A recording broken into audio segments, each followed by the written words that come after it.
Hi, this is Ted, and for the next hour, you'll be listening to a reading of articles and features from the Monday, June 1st New York Times on the Niagara Frontier Radio Reading Service. And we'll start with this interesting little tidbit.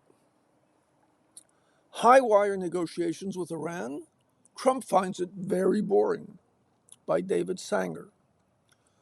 For 3 months, President Trump has been deeply engaged in the Iran conflict, planning the 38 days of attack, struggling to reopen the Strait of Hormuz, and proclaiming a whole civilization will die tonight, then backing away to declare a ceasefire and a naval blockage of Iranian ports. But on Monday, after days of haggling with Iranian officials through intermediaries on a preliminary agreement, Trump declared it was starting to get very boring. I don't care if they're over, honestly, he told Eamon Javers of CNBC when asked about reports that the Iranians, angry at continued Israeli strikes in Lebanon and low-level conflict with the U.S. in the Persian Gulf, were threatening to stop negotiating. I really don't care. I couldn't care less. If they're over, they're over. There are reasons to doubt that Trump is truly so concerned. Gasoline prices have soared since the war began, with a senior ExxonMobil official predicting recently that prices could go far higher.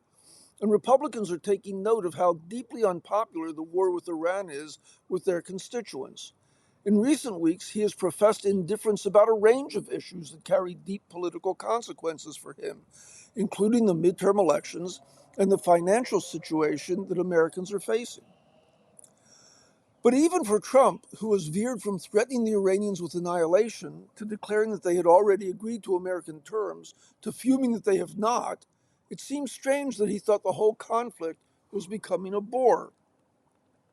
After all, just hours before, he had written in a social media post that negotiations were continuing at a rapid pace with the Islamic Republic of Iran. There were widespread reports that on Friday he toughened the requirements on a preliminary accord with Iran, one that would just set up another deeper negotiation, because he was concerned about provisions for returning frozen funds to the Iranian government and over who would handle the recovery of Iran's highly enriched uranium. Those were details, but vitally important. Back in March, Trump confidently predicted the conflict would be over in a few weeks, saying it was not possible to suffer from boredom while facing off against a longtime American adversary. Quoting him, somebody said today, they said, oh, well, the president wants to do it really quickly. After that, he'll get bored. There's nothing boring about this, he added then.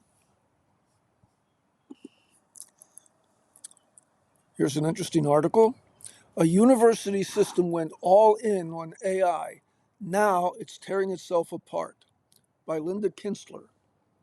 Last spring, newly admitted students to San Jose State University received an unusual video message from the institution's president, Cynthia Teniente Matson. Her caramel curls were tucked behind her shoulders, her hands clasped neatly at her torso. Dressed down in a royal blue hoodie, she appeared composed and approachable. Congratulations on your admission, she said. At SJSU, you'll have opportunities to dive into the technologies shaping the world today and redefine what's possible for tomorrow. This was not, in fact, Teniente Matson addressing the new class, but her brand new custom AI avatar.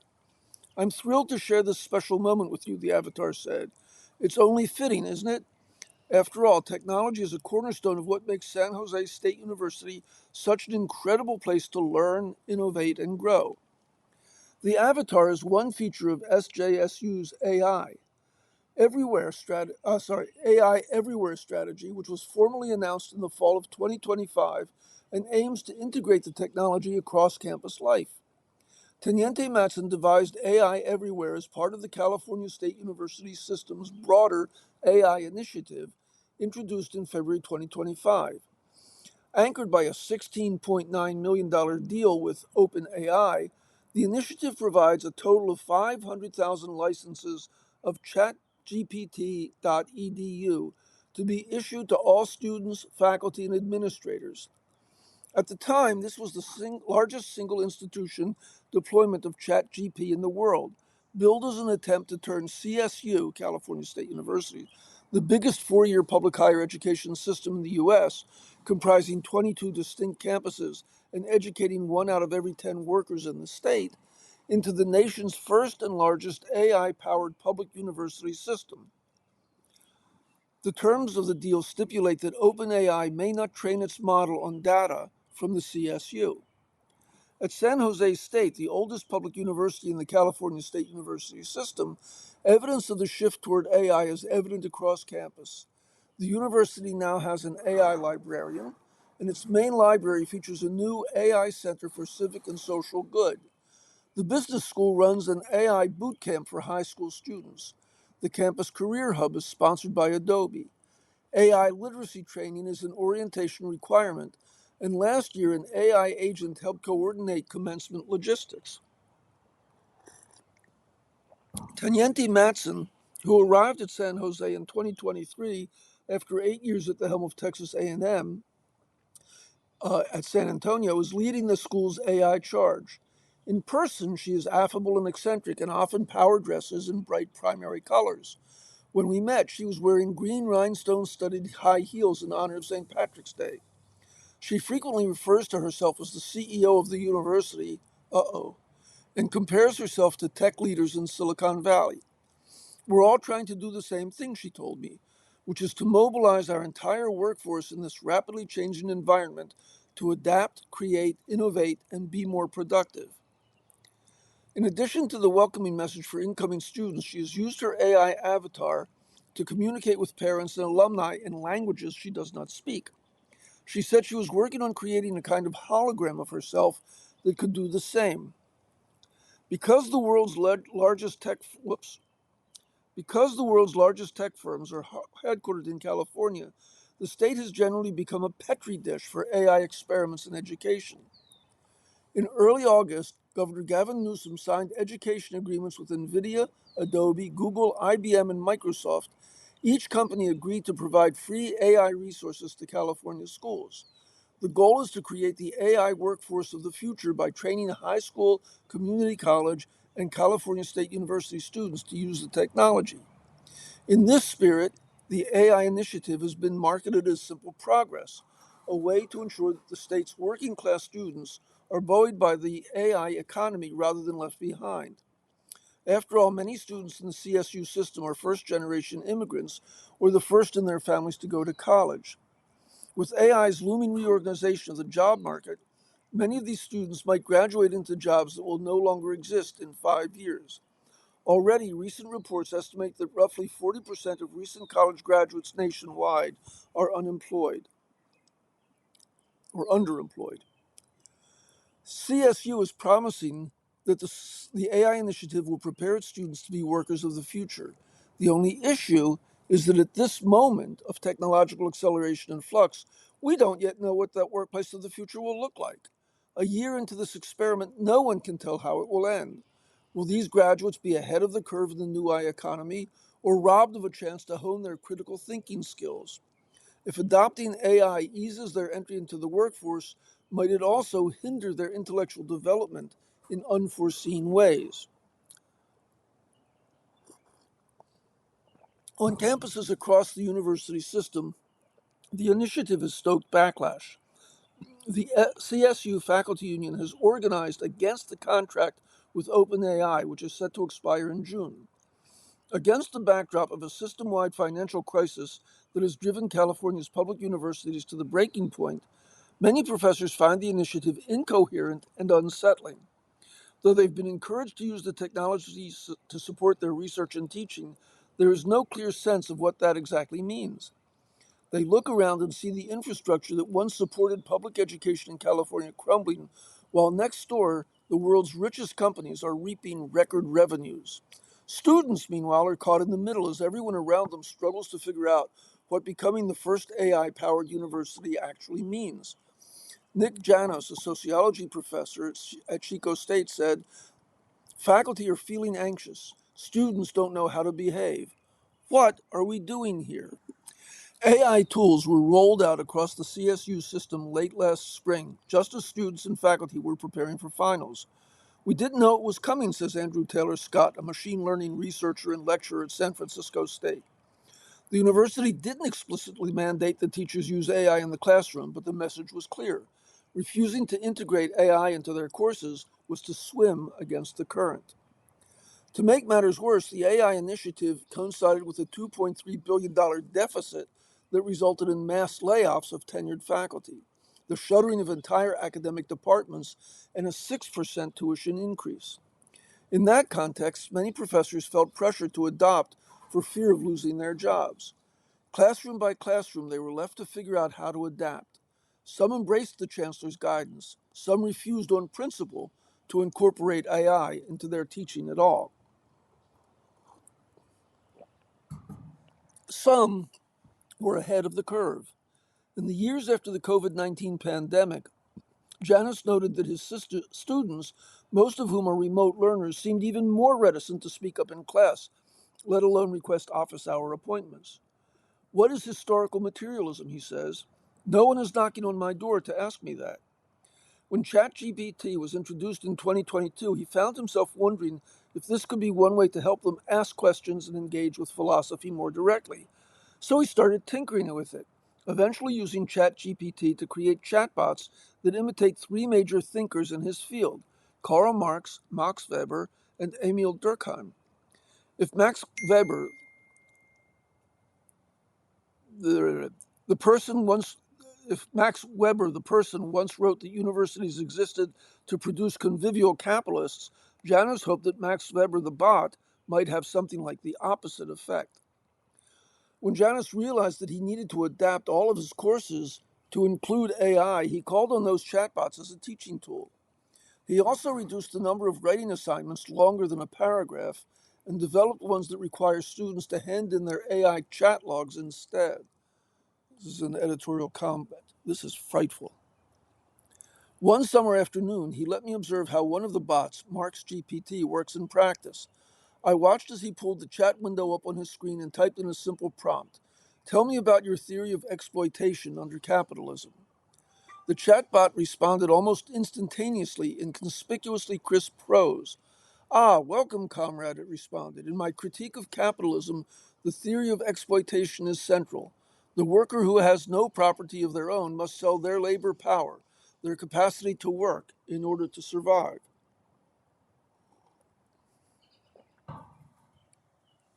After I pointed out to Janos that Marx himself would have had a field day with Marx GPT, he laughed. Yes, this is historical materialism in action. Each time he engaged with the machine, he further embedded himself in a complicated thicket of labor relations. The AI was meant to augment his job, but it also threatened to replace it.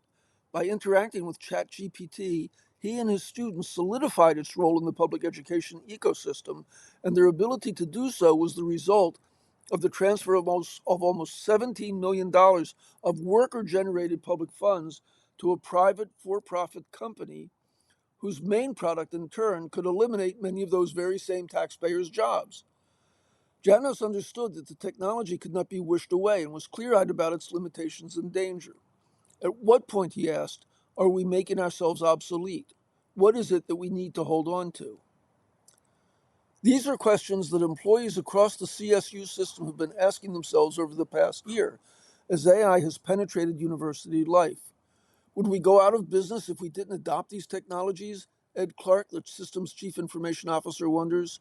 Sitting out this conversation and then criticizing the outcome, he continued, would be like refusing to vote and then complaining about the election. Well, that's wrong. Faculty members I spoke with opted for different metaphors to describe the effect of AI on higher education, and their varied analogies captured the range of sentiments on campus. John Sullins, a computer ethics professor, likened it to handing every student a machine gun, while Neil Sharaspi, an information systems professor, compared it to giving them a magic wand. Robert Ovitz, a lecturer in political science, told me he views AI as an intelligent steam shovel that students are being trained to use. Jeremy Murray, a historian at Cal State San Bernardino, described the integration of AI as a smash and grab situation akin to a bank robbery. And I'll interrupt here for a second to say that you're listening to a reading of articles and features from the New York Times on the Niagara Frontier Radio Reading Service. Some of the most vocal, full-throated opposition to the AI initiative has come from one particular campus, San Francisco State.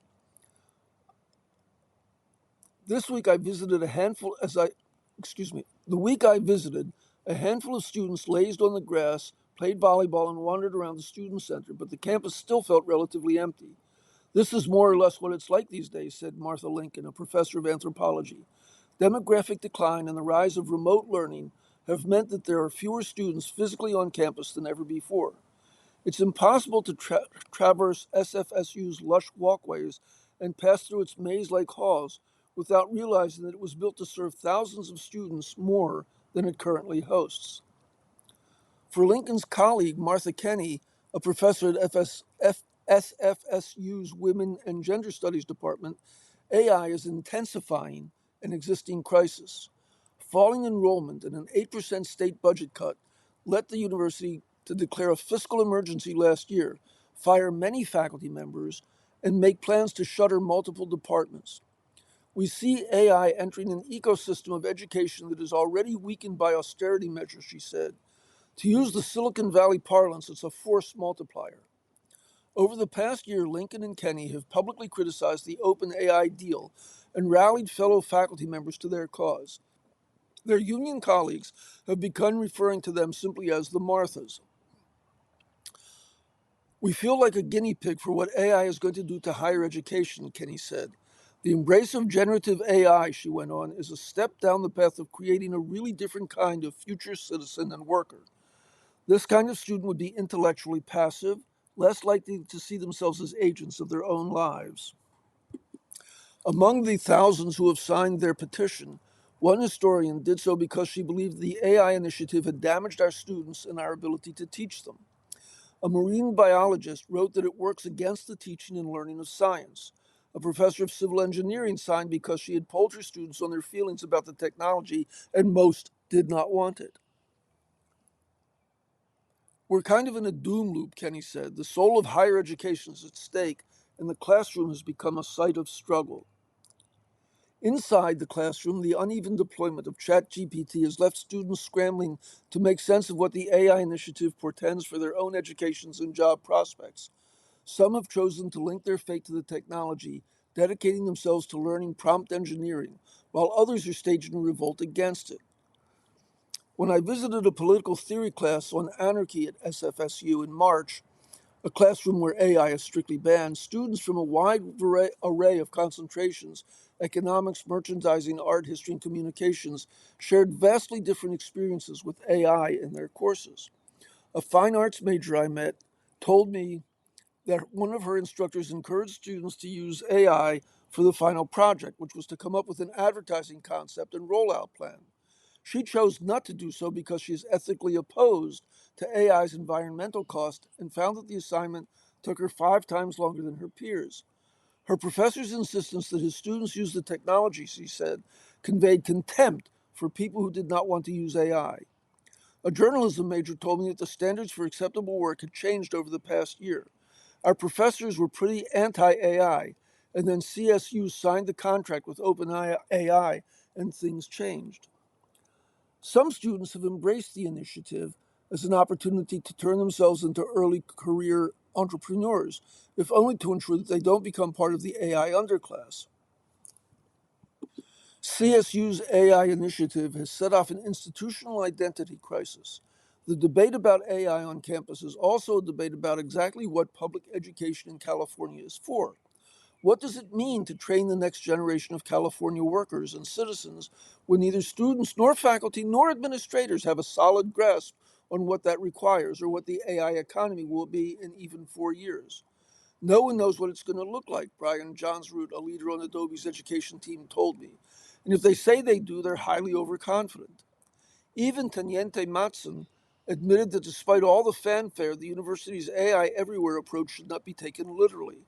I don't know that ChatGPT or Claude or Perplexity or any of these are tools that should be teaching a 17-year-old to write, she said. AI might be used to help students learn how to outline and edit their thoughts, she suggested, but only with faculty guidance and supervision.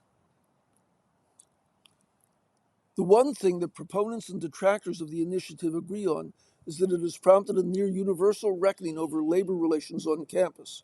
The omnipresence of ChatGPT has forced a conversation about the value of academic work, the role of public universities, and the perils of partnership with private industry. Even among the most fervent members of CSU's pro AI crowd, OpenAI's entanglement with the university has raised eyebrows. In mid May, all CSU faculty received a message announcing that the university system would continue its partnership with OpenAI. The new $13 million agreement will provide more licenses for the next 3 years and is subject to annual renewal. As part of the deal, new graduates will be able to retain access to chatgpt.edu for 1 year after earning their degrees to help with their entry into the workforce. The Chancellor's office also said it would expand its AI offerings so that students had more ready access to platforms other than ChatGPT and maintained some degree of freedom in how they interacted with the technology. For many students and faculty members, the ability to choose which AI platform they engage with and on what terms is a meaningful step. Yet, what it means to use these tools ethically and responsibly in the classroom and what their long term effects on student learning will be remains an open question. Another interesting article: Scott Pelley accuses CBS News boss of murdering 60 Minutes. This is by Michael Greenbaum and Benjamin Mullen. CBS News faced a fresh wave of turmoil on Monday after Scott Pelley, the 60 Minutes correspondent, laced into the show's newly hired executive producer during a staff meeting and accused Barry Weiss, the network's editor-in-chief, of murdering the long-standing Sunday news program. In an extraordinary exchange, Mr. Pelley, his newscaster's baritone sometimes shaking in anger, told Nick Bilton, the new executive producer, that he had slender qualifications for his new job and questioned the network's commitment to the future of the program, according to a recording of the meeting obtained by the New York Times. The 10 a.m. gathering held at the program's Midtown Manhattan headquarters was intended as a formal introduction to Mr. Bilton, a tech journalist and filmmaker who was appointed last week as part of a major shakeup at 60 Minutes. CBS fired Tanya Simon, the previous executive producer, and her deputy, along with Sharon Alfonsi and Cecilia Vega, two of the show's correspondents, an event that Mr. Pelley referred to as Black Thursday. The meeting quickly turned tense, not a surprise after months of strain between veteran journalists at 60 Minutes and Ms. Weiss, an opinion journalist who was a longtime critic of legacy media institutions before she became head of one last year. She was appointed by David Ellison, a tech scion who took control of CBS's parent company, Paramount, in a multi-billion-dollar merger. Mr. Bilton, who had never worked in traditional broadcast news, opened Monday's meeting by trying to assuage the anxieties of staff members who believed he might fundamentally change the decades-old DNA of the country's top-rated news program. For me, the journalism is the journalism, he said, according to the recording. That's why I'm here. That's why we're all here. The rumors people are spreading that I'm going to turn the show into 60 one-minute episodes, that it's going to be like TikTok, that is not changing. The show is going to stay exactly like it is for now. He also warned that the broadcast television industry that incubated 60 Minutes would soon be obsolete. Broadcast is an ice cube that's melting, okay, he said, saying the show had to adapt. Barry loves this institution, he added. She loves 60 Minutes. At that, Mr. Pelley interrupted. She's murdering 60 Minutes, he said. She does not love this place. She was brought in to kill it, and she's been doing exactly that. Mr. Pelley added, she has no qualifications for her job. You have slender qualifications for this job. The changes that she's made at the evening news have been catastrophic, so why should we expect that any of this is going to be any better? Mr. Bilton responded, well, I will show you. That's what I have to say. That's my plan over the next 2 weeks. I'll be meeting with everyone. I'm very excited to meet with everyone, including yourself. CBS News did not respond to a request for comment. Ms. Weiss did not attend the gathering. A CBS executive at the meeting said that Ms. Weiss had been prepared to come and we asked her not to, citing the staff's ill feelings surrounding the firing. Ms. Weiss and Mr. Bilton had reached out to Mr. Pelley several times in recent days for a private discussion, but Mr. Pelley did not respond, according to two people familiar with their exchanges. In the meeting on Monday, Mr. Pelley pressed Mr. Bilton repeatedly on why CBS had fired Ms. Alfonsi and Ms. Vega. Mr. Bilton said those decisions predated his hiring. Mr. Pelley asked Mr. Bilton why he had accepted a position at a program knowing that you will never be welcome here. I have no problem taking a job in a place that I'm not welcome in, he said. I don't think that will be the case. He added, I've been a journalist for 25 years, Scott. I've sat across from incredibly powerful people as you have, and none of it intimidates me, okay? So you're not going to intimidate me in front of this group of people. I want that to be clear. Mr. Bilton said that he wanted to help 60 Minutes avoid the fate of old media stalwarts that had failed to adapt, citing Time magazine. I care so deeply about this institution, Mr. Bilton said, to which Mr. Pelley interrupted, oh, please. At one point, Charles Farrell, a top deputy to Mr. Weiss, urged Pelley not to act rude toward Mr. Bilton. I'm not being rude, Mr. Pelley responded. You know what was rude? Black Thursday was rude. Ms. Weiss's handling of 60 Minutes has generated internal turmoil for months. In December, she pulled a segment reported by Mrs. Alfonsi about the brutal treatment of migrants in a Salvadoran prison, saying that it needed more reporting. The segment was critical of the Trump administration, and Ms. Alfonsi said the decision was political. The piece ultimately aired with some additional comments from the Trump administration. On Monday, Mr. Bilton moved to conclude the meeting after roughly 15 minutes. He encouraged the assembled staff members to partake in the food that had been laid out. I just want to thank everyone for graciously being so welcome, he said. I look forward to talking to you in a one-on-one setting as these meetings are scheduled, and enjoy the bagels. The 60 Minutes staff applauded Mr. Pelley after Mr. Bilton departed. And here's an essay by Frank Bruni. Beneath all that bluster, Trump is sweating. Ever the performer, President Trump has lately been putting on a show of indifference. The congressional elections on Tuesday, November 3rd? Furthest thing from his mind. I don't care about the midterms, he said during a cabinet meeting last week. Democrats exulted. Members of the commentariat gasped as if watching political seppuku. Stratospheric gas prices? This is peanuts, he said about 2 weeks ago, minimizing the pain felt by less affluent Americans as he bragged about the extravagance of the new ballroom he's trying to build. It's a shame he didn't live 2.5 centuries ago in France. He and Marie Antoinette would have gotten on like a palace on fire. Trump's imperial airs, blasé banter, and self-indulgent decisions, such as his endorsement of Ken Paxton, who is now the Republicans' hugely vulnerable nominee in the crucial U.S. Senate race in Texas, create the impression of a president unshakably confident and blissfully unconcerned about voters' looming judgment. Don't be fooled. He may be too arrogant and insulated to fret as much as he should, but there are reasons for his public nonchalance. There are also plenty of exceptions to it. The most obvious evidence of his intense interest in the midterms is how hard he has tried to stack the deck in Republicans' favor. The rash of Republican gerrymandering over recent months, with redrawn congressional districts in Texas, North Carolina, Florida, and others, didn't just happen organically with state level Republicans beseeching him to support the effort.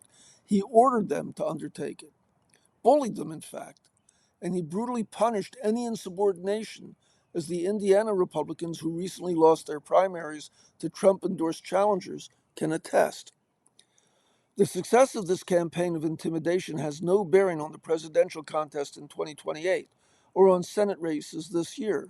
It's all about the House, which just so happens to be the chamber most often affected by midterm pendulum swings, and the one where Democrats are probably best poised to reclaim a majority. If that didn't trouble or even terrify Trump, why all the thundering and threats? And why insist so furiously on new voting rules nationwide? That's also not about 2028, when his inability, we pray, to run for the White House again diminishes his investment in such restrictions.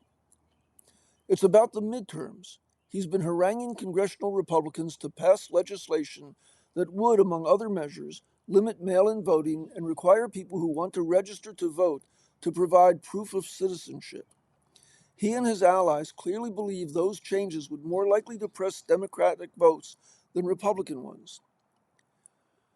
Trump must know that the Senate is highly unlikely to pass that legislation, which the House narrowly approved, but his overwrought assertions of the need for it serve his favorite fiction, Democrats steal elections, so Republicans must go to great lengths to defend themselves and the country against that. You're listening to a reading of articles and features from the New York Times on the Niagara Frontier Radio Reading Service. The unflagging energy he devotes to this nonsense reflects the undeniable angst he feels about the midterms. He's prophylactically delegitimizing and challenging any results that repudiate him. Some political observers have cited the unpopularity of the Iran war and Trump's failure to build public support for it before the first strikes as proof that he's inadequately attuned to the midterms. But there's a ready argument against that. His quickie conquest in Venezuela so amped him up and puffed him up that he didn't see any sense to, that he didn't sense any need to sweat extensive planning and prepping for his next heady triumph. American pilots would swoop in, speed out, and sprint home in time for the victory parades. By all signs, Trump didn't decide to risk the closing of the Strait of Hormuz and a subsequent spike in what Americans would pay at the pump. He just didn't envision those possibilities. And when he talks now about his willingness to suffer whatever political price he must to eliminate Iran as a nuclear threat, that's not high minded, far sighted, selfless leadership. Have you met Trump? It's damage control. I don't care about the midterms, is what you say when you may have botched them and are trying to alchemize incompetence into valor. Besides, Trump and his attendants don't fully accept polls which have underestimated him before. He knows better than the experts and the critics. Many of them said he couldn't win in 2016, but he did. Many said he couldn't come back in 24, and then he showed them. If they're saying now that Iran is his albatross, then maybe it's his ascot.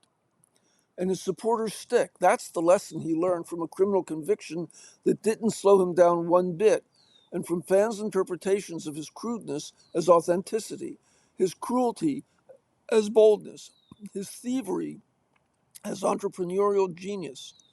On the one hand, it would be prudent to wait until after the midterms to insist that he be protected from any tax audits, and that the Justice Department put $1.776 billion of taxpayers' money into a fund with which he can reward his loyalists.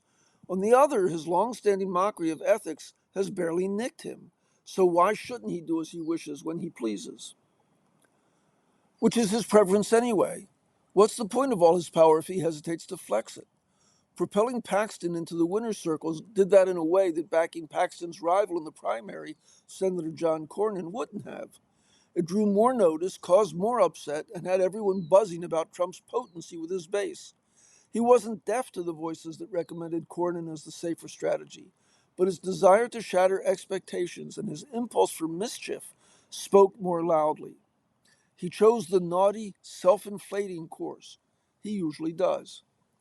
As a Republican retreat, At a Republican retreat at the start of the year, Trump acknowledged to his party's lawmakers that often when you win the presidency, you lose the midterm. That's what happened to him halfway through his first term.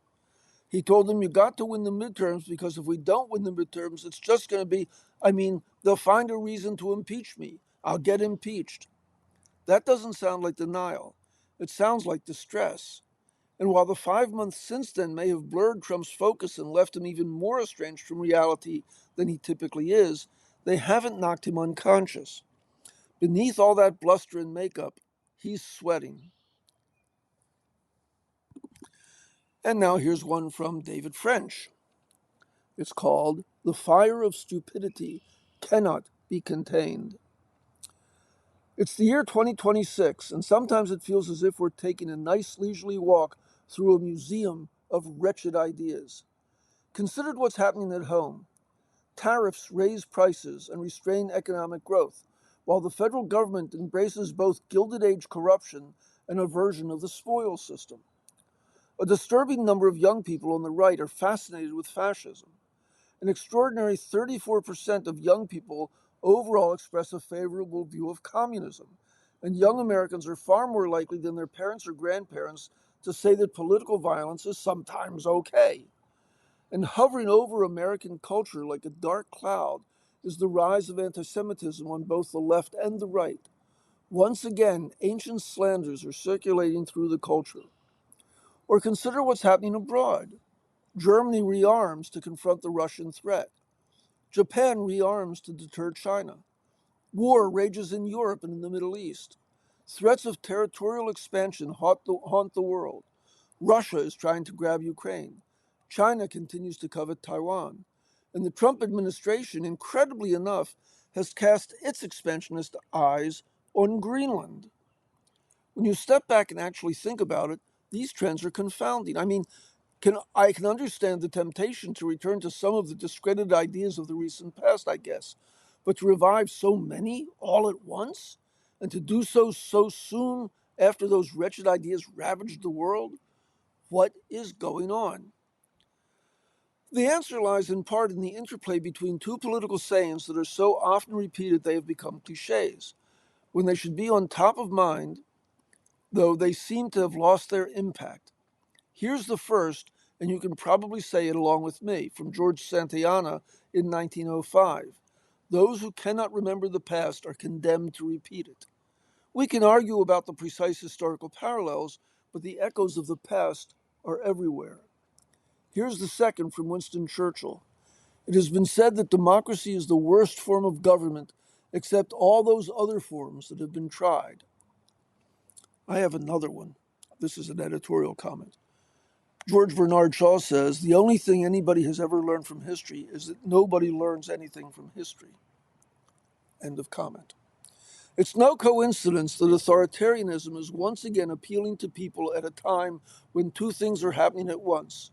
Liberal democracies are struggling to meet the needs of a substantial portion of their citizens, and entire generations have come of age with no living memory of the totalitarian horrors of the 20th century.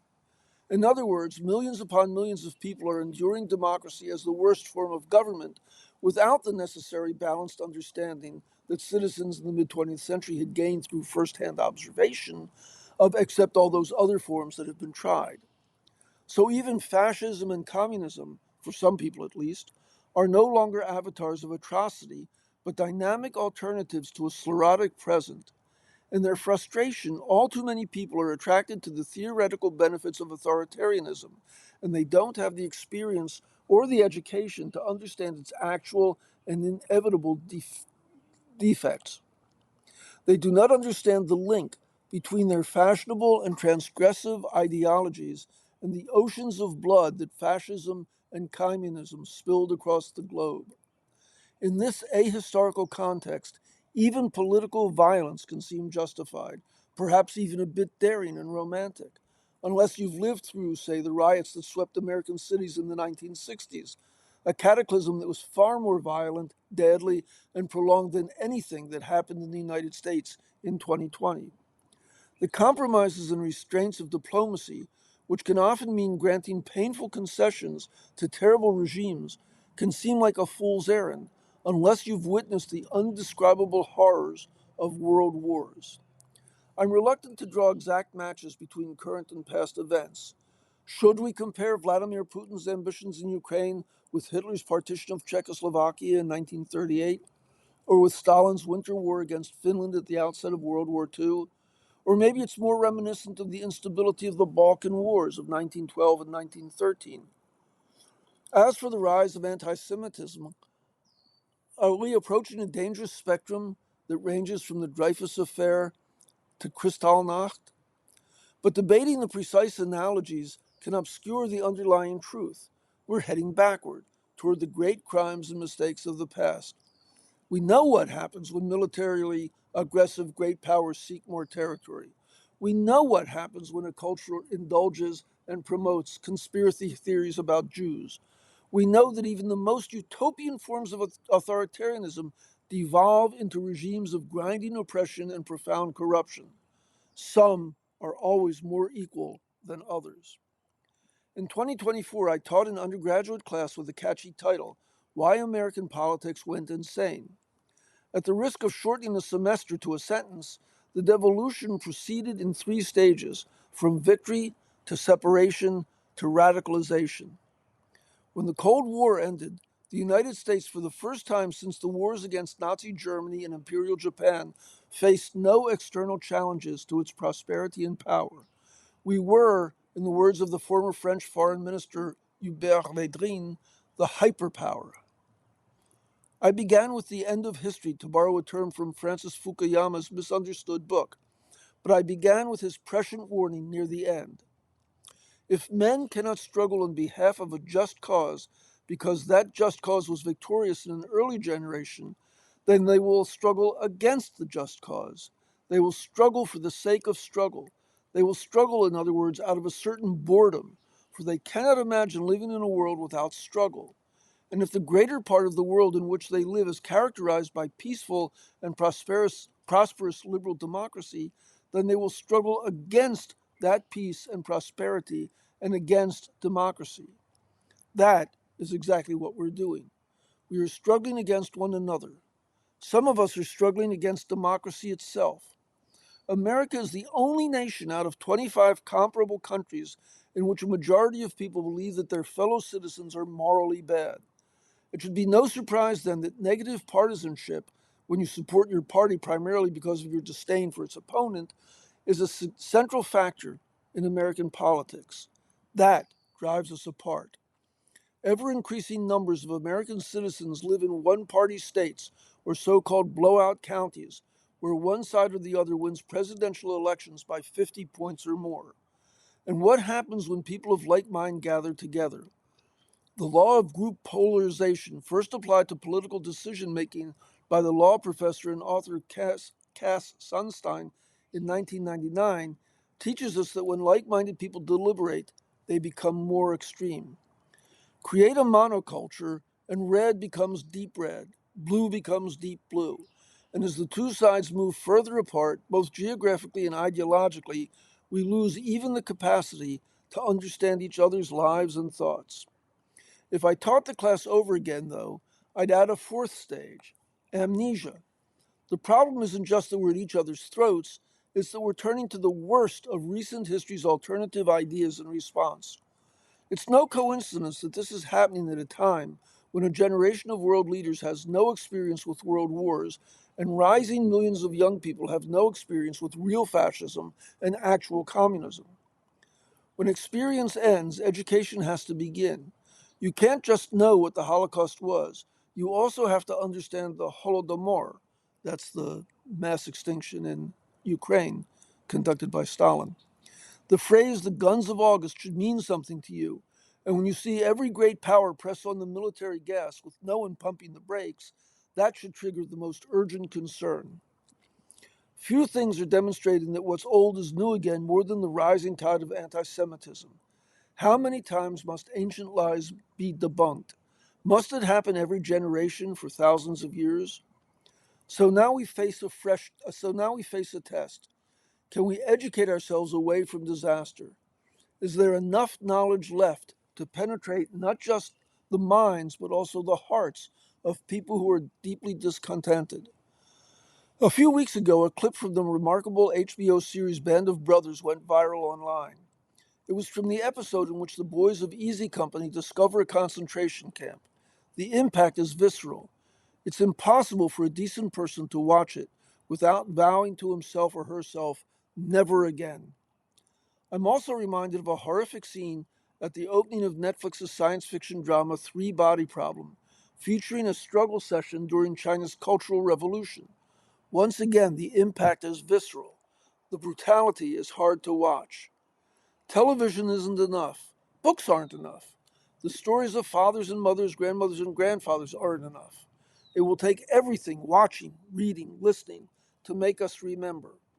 We have to know that the world as it is, with all its inefficiencies and injustices, is better than the world that was. I pray that we can learn that lesson before bitter experience teaches us once again that this imperfect democracy and this frustrating liberal world order are infinitely better than the violence and oppression, the deliberate starvation and slaughter of millions of men and women and children of the none too distant past. Here's a quick letter to the editor about the fight that's going to take place on the White House lawn. Blood sports on the White House South Lawn for President Trump's 80th birthday on June 14th. A fight fit for a king, a Coliseum brawl. Could anything be more appropriate. And here's a cheerful article on a very different subject. Obesity may be more prevalent than previously thought, by Nina Agrawal. New research using an updated definition of obesity suggests that many more people may have the disease than previous studies have suggested.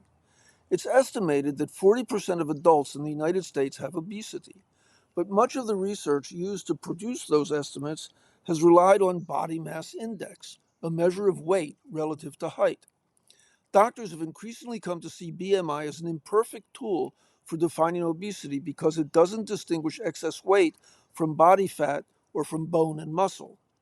Last year, after years of debate about whether obesity is a disease and how to measure it, an international commission defined clinical obesity as a chronic systemic illness characterized by tissue and organ dysfunction resulting from excess body fat. Dr. Brian Lee, a hepatologist at Keck Medicine of the University of Southern California and an author of the new study, set out to understand how many people might be reclassified under that newer definition. Using a nationally representative sample of 5,600 adults, he and his colleagues calculated the prevalence of excess body fat by waist and other body size measurements in addition to BMI, as the commission recommended. They also looked at whether patients had organ dysfunction or limitations to daily physical activity. By their crude estimates, half of U.S. adults who are considered overweight but not obese according to their BMI could be classified as having clinical obesity. The study, published in the Annals of Internal Medicine, suggested that even some people with normal body weight by BMI standards could be considered to have obesity. Dr. Francesco Rubino, the chair of International Lancet Diabetes and Endocrinology Commission on Obesity, commended the effort to understand the true prevalence of the disease, but said he was concerned the study had overestimated how many people had it. That's because the study counted anyone who had excess body fat in addition to certain clinical characteristics, such as liver fibrosis, heart failure, or difficulty walking, as having obesity. While those clinical characteristics are linked to obesity on a population level, they can also arise from other causes like viral hepatitis or lupus. The study didn't properly account for such alternative causes, he said. The findings may renew debate about the use of BMI, which many doctors still rely on as an efficient and affordable way to screen for obesity. The commission recommended using BMI as a screening tool to help flag patients with elevated weight who need further testing, such as imaging or waist circumference measurement that can confirm the presence of excess body fat. But even if BMI does miss some cases, as the new study suggests, some experts argue it's still the best practical measure. Confirming obesity with additional measures can be expensive, time-consuming, and unnecessary, said Elizabeth Selvin, a professor of epidemiology at the Johns Hopkins Bloomberg School of Public Health. There's a very strong correlation between BMI and other measures of excess fat, she said, and BMI is a strong predictor of certain health outcomes. Moreover, she said, physicians are not using BMI alone. BMI is a starting point, not a destination, said Catherine Varney, a family physician and director of obesity medicine at the University of Virginia Health System. It doesn't typically account for variations by sex, age, and ethnicity, she said, nor does it indicate how and where fat is distributed. Waist circumference is also an imperfect metric, noted Mercedes Carnathan, the chair of preventive medicine at Northwestern University Feinberg School of Medicine. It's not a very reproducible measure. You could put that tape measure anywhere, she said. Regardless of how they calculated, what the doctors are most concerned about is excess body fat. Excess fat, particularly abdominal or visceral body fat, releases inflammatory molecules and hormones that can affect important processes in the body. These include blood sugar regulation and heart function. Excess body fat is also a precursor to a number of other metabolic conditions, including elevated blood sugar, cholesterol, and blood pressure levels. According to the Commission's definition, people who have excess fat but don't yet have signs of organ damage would be classified as having preclinical obesity. Doctors expressed concern that the preclinical label might make it harder for patients to take the condition seriously and to convince insurance companies to pay for treatment. The people who tend to have preclinical obesity are younger adults, said Dr. Carnathan. But if they stay overweight or obese, subjecting their organs to the higher levels of inflammation and chemicals secreted from fat tissue, they will often go on to develop high blood pressure, diabetes, or kidney disease. These are risk factors for heart attack, heart failure, and stroke. From the perspective of preventing chronic diseases, that's an argument for acting sooner, Dr. Carnathan said. We have more options than ever to treat obesity, she noted. Why would we wait to use our most effective therapies? And now I'm going to indulge myself and read a review of Othello, because I taught Othello so many times. This is by Rhoda Feng. What you know, goes one of the more famous lines spoken by the evil Iago. Yet Shakespeare's tragedy derives much of its pathos from everything that cannot be known with certainty. Before the Shakespeare Theatre Company's production of Othello begins, a wordless prologue sees Iago, Ben Turner, his wife Amelia, Melanie Field, and his gullible friend Roderigo, Daniel Velez, drift through the outskirts of a forested encampment. Susan Hilferty's cautiously contemporary set design, littered with lawn chairs and milk crates, has the provisional feel of a military barracks assembled in haste. From a battered old television set, Iago and company take in the news of Cassio's promotion and exchange conspiratorial looks.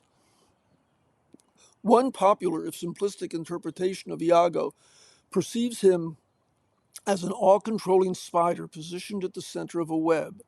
This production, with its enticingly opaque Iago, instead emphasizes how precarious the junior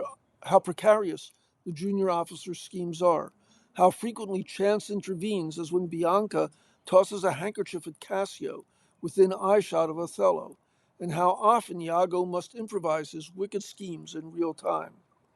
Over the course of nearly 3 hours, the audience circles the same questions the play itself raises without settling. Is Iago driven by professional humiliation after the Moorish general Othello promotes Cassio over him? Is Iago's cruelty born of boredom, suspicion that Othello has cuckolded him, thwarted desire, racial animus, or simply an appetite for manipulation that feeds upon whatever circumstance presents itself?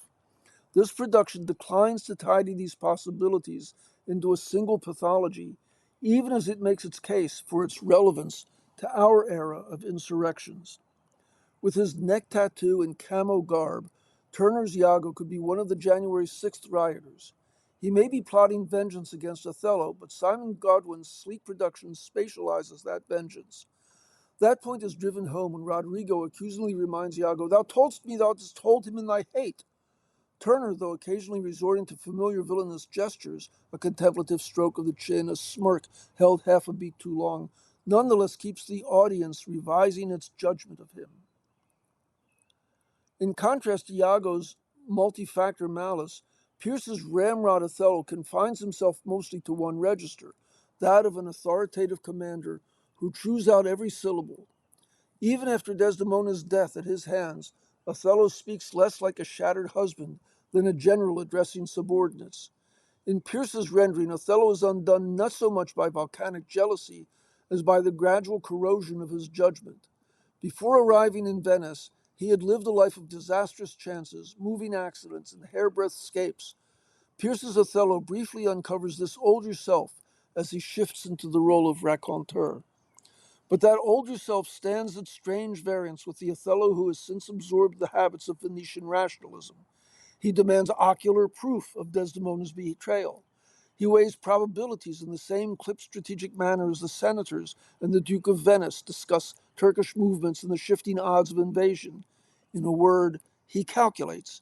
Even the loss of the cherished handkerchief, bound up with memories of his mother and her faith in spells and talismans, acquires the awful weight of an evidentiary object stripped from an older, stranger cosmology. A more subtle catastrophe may have to do with the idea that the Venetian general, through Iago's efforts, becomes trapped inside systems of inference and starts thinking about betrayal statistically, analytically, abstractly, as if love itself could be reduced to evidence chains and risk assessment. The production reaches an eerie pitch during the exchange between Othello and Iago in Act 4. Speaking about Desdemona and the strawberry-spotted kerchief, the two men begin finishing each other's verbal fragments. Their phrases overlap, echo, and stack atop one another like pillows. Iago and Othello appear, if only momentarily, to mind meld their language, no longer severable. Yet another example of how this production nods to conspiracist thinking. Among the supporting cast, Emilia emerges as the evening's emotional anchor. Field gives Iago's wise wife a teasing sensuality. When she discovers Desdemona's handkerchief, she hides it first in a bra cup, then in her pants, while Iago retrieves it with his teeth. It's a moment of bawdy playfulness that earns an appreciative laugh from the audience. Later, under a single hanging bulb, during her interrogation by Othello, she more than holds her own. While Othello bellows accusations of Desdemona's adultery, Emilia cleaves with absolute certainty to the idea of her mistress's innocence.